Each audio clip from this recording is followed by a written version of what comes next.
Growing up, I read a lot of biographies and autobiographies. You know, I was fascinated by a lot of historical figures. The computer field was quite young, but already there were people like Ken Olsen, Gordon Bell, who'd done incredible work. We've got a wonderful story. The evolution of computing has been a great thing, and I happen to believe that the computer is the greatest invention ever. I like the history. Even before my time, machines that I had barely heard of, actually going and seeing what they look like, physical sizes, and looking at some of the nomenclature on the switches and thinking about the people that used.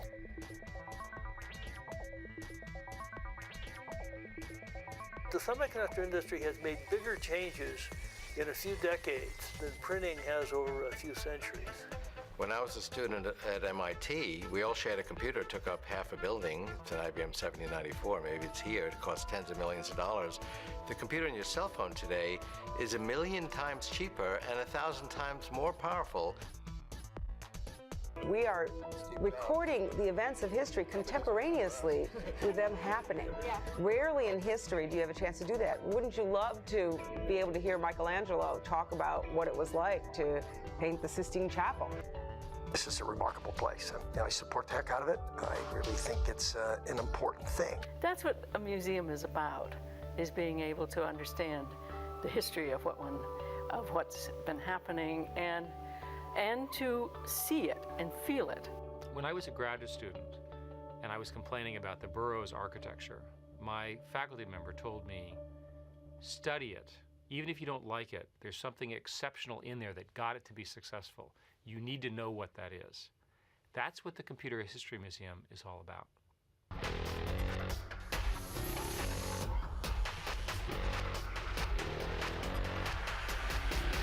Good afternoon, everyone. Welcome. Thank you. It's great to see all of you here today. I'm John Holler, the CEO. It's wonderful to have you here. We had over 300 people register for this event, which is wonderful for a noontime get-together. So welcome. This is a first for us, as you may have noticed, and I hope you took a few minutes to look at the photographs, the wonderful photographs by Doug Menuez downstairs. And we're going to have this until September the 7th. So this is the grand opening day, and we're delighted that all of you are here.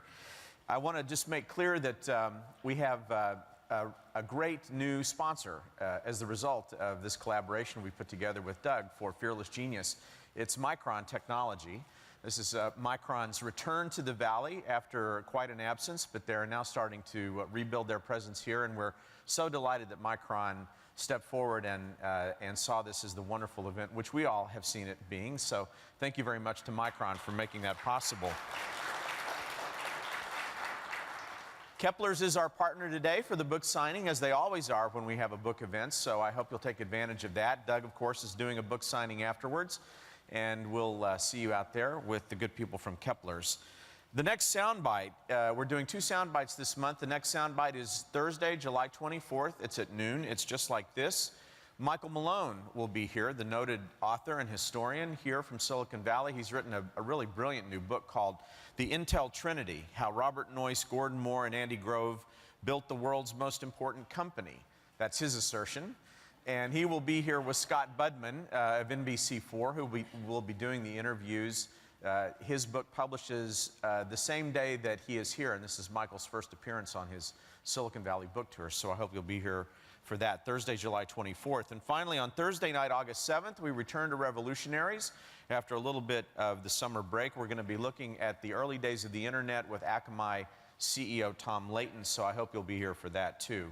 You have Q&A cards on your chairs or on your tables. I hope you'll take advantage of that. That's how we get you involved in the conversation that Doug and I will be having after he does his presentation. And now for the program. Doug Menuez is a very accomplished author and photographer, and he has done so much important work all over the world in a variety of important fields. Today we focus on this incredible project that he did called Fearless Genius, the Digital Revolution in Silicon Valley, 1985 to 2000. When he was a brilliant young photographer here in Silicon Valley in 1985, he met Steve Jobs just as Steve was starting over after leaving Apple. And in an extraordinary act of trust, Steve allowed Doug special access to photograph him as he began the next chapter in his professional life, which was, of course, called Next. And once Silicon Valley heard that Doug Menuez had been given unlimited access to Steve Jobs behind the scenes, all the doors began to open. And he photographed more than 70 other leading companies in the Valley. He got behind the scenes on Sand Hill Road and in venture capital. He went to the things that used to happen before we had days like Y Combinator, when startup ideas were being pitched to investors, and rode that right through to the internet boom of the 1990s up to the year 2000, when he concluded that work just as the dot-com bubble was collapsing and a singular era in our history was ending. He generated 250,000 images from those 15 years of work, and what you see downstairs is 50 of his most wonderful and carefully curated images. There are many more wonderful images in the book. Fearless Genius has been traveling since its debut in 2012. It's been to Barcelona, it's been to China, it's been to other interesting parts of the world, and now it returns home to Silicon Valley. This is its only West Coast stop, and it will be Doug's only personal appearance. So we're delighted to have him here today, here to talk about the story of Fearless Genius. Please join me in welcoming Doug Menuez.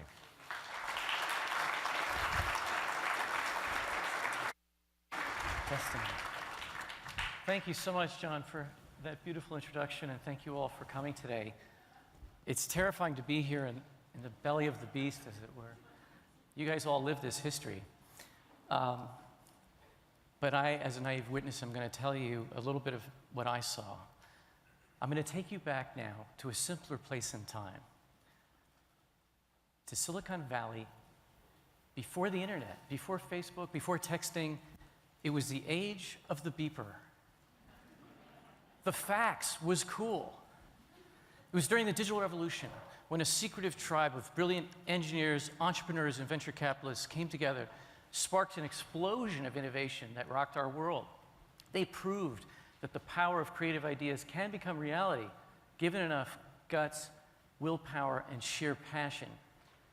Along the way, they created millions of jobs and untold wealth. Then my project looks at challenges we face to innovation today, particularly around education with a shortage of engineers, and the trend to short-term investment.